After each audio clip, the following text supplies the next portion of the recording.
शेतकरी मित्रांनो, सुरुवातीलाच बातमी येत आहे राज्यातील पावसासंदर्भात। उद्या 22 जून 2024 शनिवार उद्यापासून राज्यातील बहुतांश भागांमध्ये वादळी वाऱ्यासह आणि विजांच्या कडकडाटासह मोठ्या पावसाला सुरुवात होणार आहे।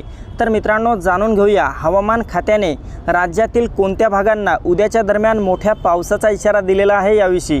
पण त्यापूर्वी चॅनलवर नवीन असाल तर आपल्या चॅनलला सबस्क्राइब करायला विसरू नका। मित्रांनो, उद्या दुपारनंतर आणि रात्रीपर्यंत विदर्भातील अकोला, अमरावती, चंद्रपूर, गडचिरोली, गोंदिया, भंडारा, यवतमाळ, वर्धा, वाशिम, बुलढाणा, नागपूर एकंदरीत सर्वच विदर्भामध्ये मोठा जोरदार पाऊस होणार आहे। तसेच मराठवाड्यातील नांदेड, हिंगोली, परभणी, बीड, लातूर, धाराशिवच्या परिसरात देखील मोठ्या पावसाचा इशारा देण्यात आला आहे।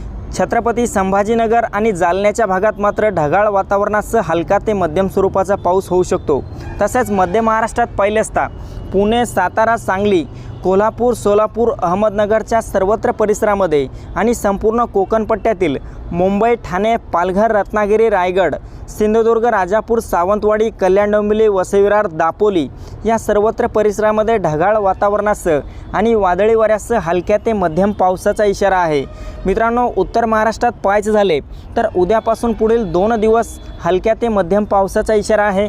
यामध्ये नाशिक, मालेगाव, नंदुरबार, धुळे, जळगाव, चाळीसगाव, मनमाड या सर्वत्र परिसरामध्ये ढगाळ वातावरणासह हलक्या ते मध्यम पावसाचा इशारा देण्यात आला आहे। तर मित्रांनो, ही होती हवामानाची छोटीशी अपडेट। आपल्याबरोबरच इतरांना पण शेअर करा, व्हिडिओला लाईक, चॅनलला सबस्क्राईब करा। धन्यवाद।